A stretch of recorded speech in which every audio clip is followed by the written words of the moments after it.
Our story for all ages this morning, Voices in the Park, won a number of awards, and for good reason. It provides 4 different perspectives on a visit to the park. The experience of each of the characters is clearly very different and unique. Each person's experience is influenced by a number of factors, such as their stage in life, their life circumstances, their gender, how they perceive themselves, others, and the world around them, and many other factors as well. The book offers us an opportunity to look at one event shared by 4 people and 2 dogs that is seen and experienced from multiple perspectives. The book illustrates what all of us experience at some point, and likely many points in our own lives. Namely, that not everyone perceives things the same way we do. When I first read the book, I knew it needed to be the focus of a sermon. I will admit, however, that I wish the author had included the stories as told by the other 2 characters in the book. We saw images of Victoria and Albert and heard references to them, but their stories about the trip to the park are missing. I wonder how much broader our understanding of the events that day would be if we could hear about the park trip from Victoria's and Albert's point of view. My experience with dogs has been that they are often quite direct and upfront with their perspectives and reactions to the situation they are in. I imagine the description of the common and customary sniffing event would have been much different than how it was portrayed by other characters in the book. This book reminds me of many experiences from my days as a marriage and family therapist. Through the course of more than 25 years as a counselor, I can't tell you how many times I sat with a couple or a family that was experiencing discord and distress. Often, there was a particular situation which was perceived by at least one of the parties as problematic. My practice was to ask each person to tell me their story of what occurred. Frequently, the stories each of the people shared with me would have some common elements, just as is the case in Voices in the Park. But the stories also contained differences, sometimes quite significant differences. Usually, each person in my office would share what they believed was a reasonably accurate description of the situation in question. In other words, each person believed what they had shared with me was the truth. The differences in the various stories, however, would frequently be so pronounced that another person in the room would question or challenge the other person's openness, honesty, or sincerity. The differences would often become the focal point of disagreement. And these differences of perspective could lead to a growing sense of distance and distrust if a way couldn't be found for each person's perspective to be given consideration and respect. But my counseling office isn't the only place I have experienced different perspectives of our particular event or situation. There have been plenty of times in my own life when I had a very different perspective or story than another person, such as a family member or a friend, about a particular situation we both experienced firsthand. Even with all of my knowledge, training, and skill in how to handle this kind of situation, there have been many times when my reaction and response to another story about a situation we both experienced was to say the least, less than optimal.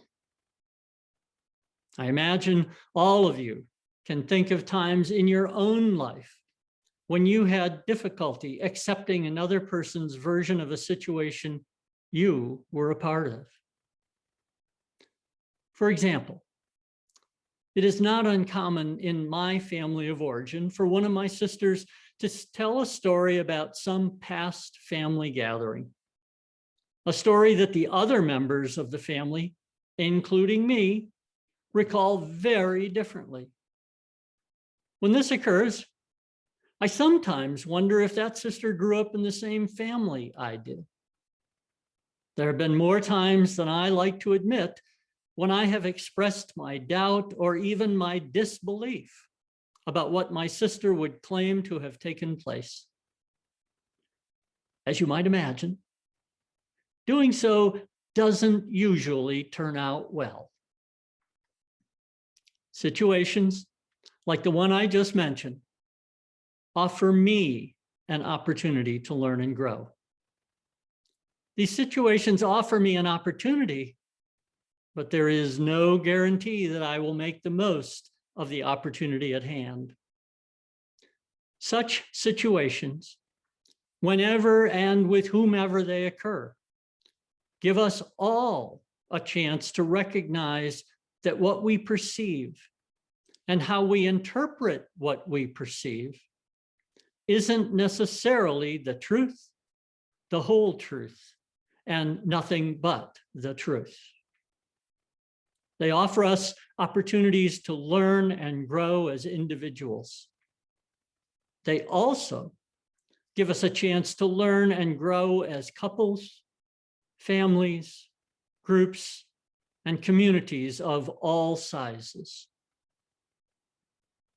The current situation in our nation, with people divided by the stories they hear and hold to be true, is ripe with opportunities for learning and growth.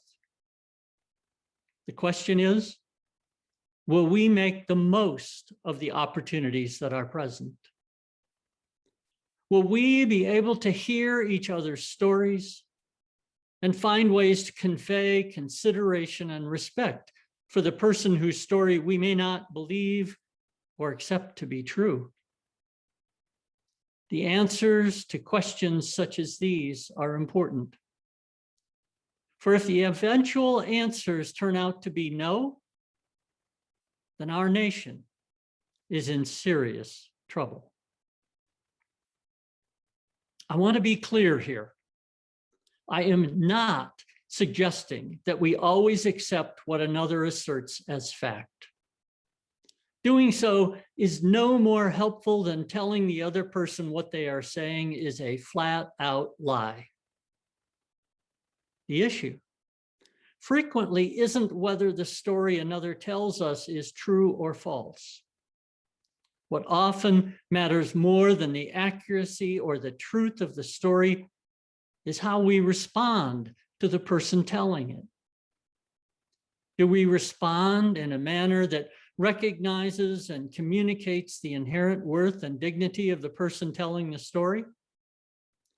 Or do we respond in a way that challenges the person's worth and dignity? Does our response promote further discussion and the possibility for building respect between us?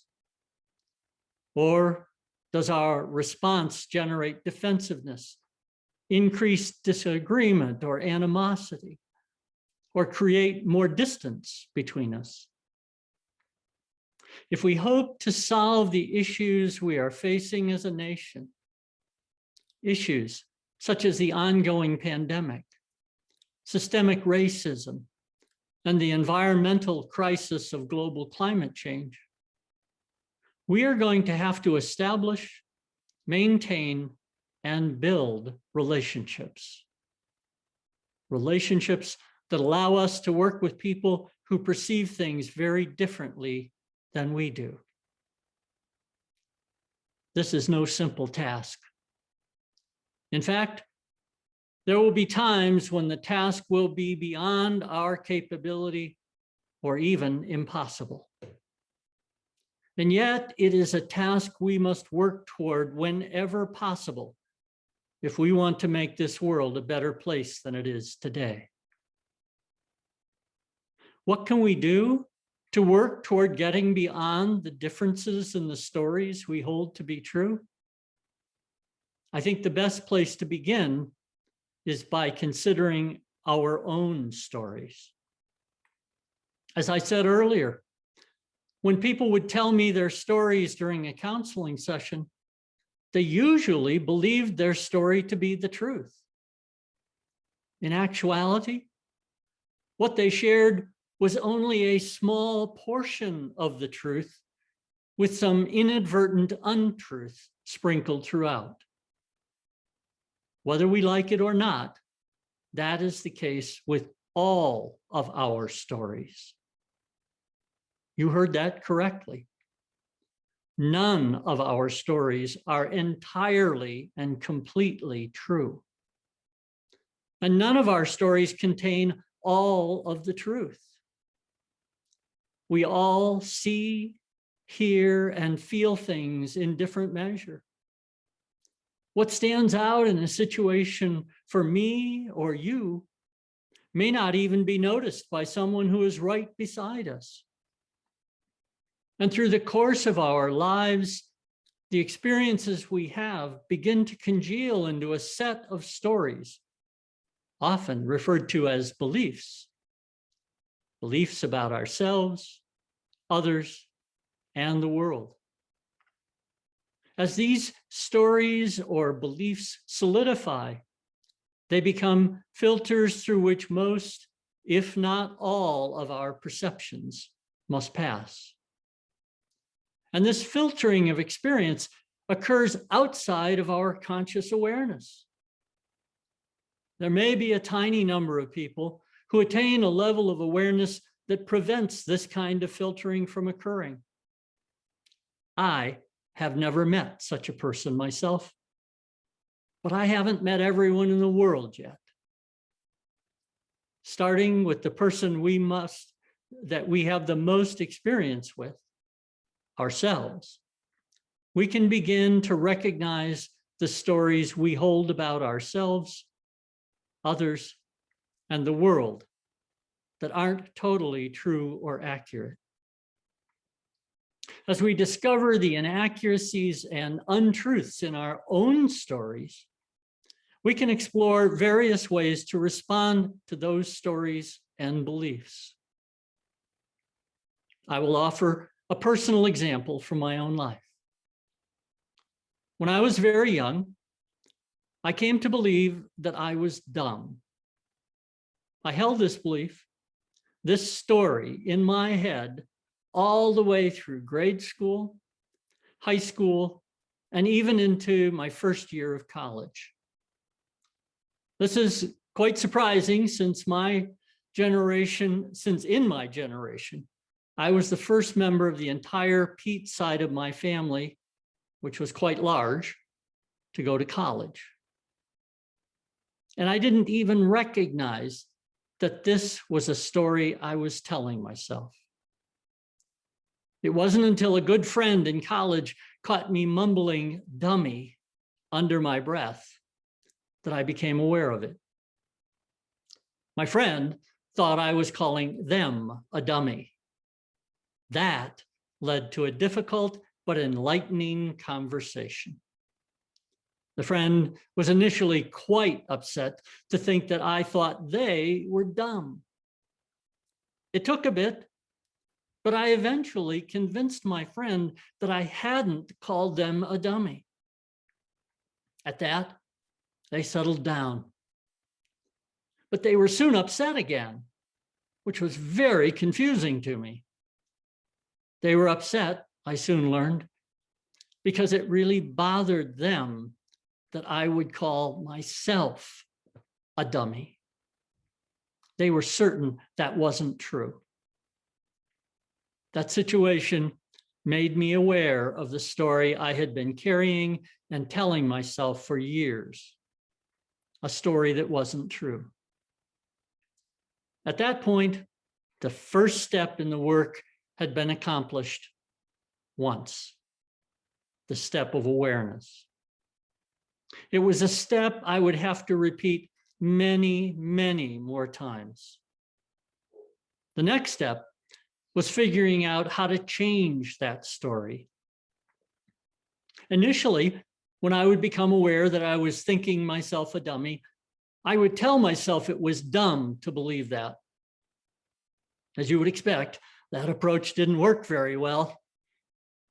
I tried numerous other approaches and eventually found one that helped me begin to change that story.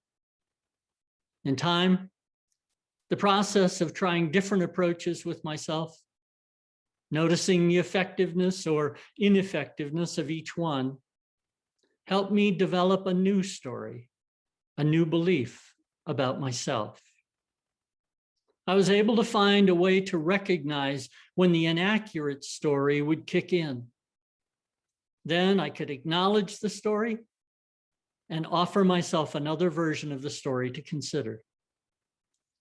Eventually, the new story replaced the old and untrue one. I offer this story from my own life to illustrate several things. The first is how we can change our own stories that aren't true and don't serve us well. The second is how having caring and respectful relationships can help us become aware of our blind spots. I will say that I don't advocate getting upset at a person, like my friend did with me, if you disagree with the other person's story. Yet in spite of my friend getting upset with me, I knew they cared about me. And that made a world of difference. And a third point I want us to remember is that as we practice changing our own stories, we can learn important lessons about listening to and learning from the stories that others hold to be true. Since we all hold stories that are inaccurate or incomplete, we need one another to help us gain a fuller perspective. I would encourage all of us to pay attention to situations where the story we hold and believe to be true about a situation doesn't match that of someone we encounter. Each of these encounters offer us an opportunity to learn and grow personally.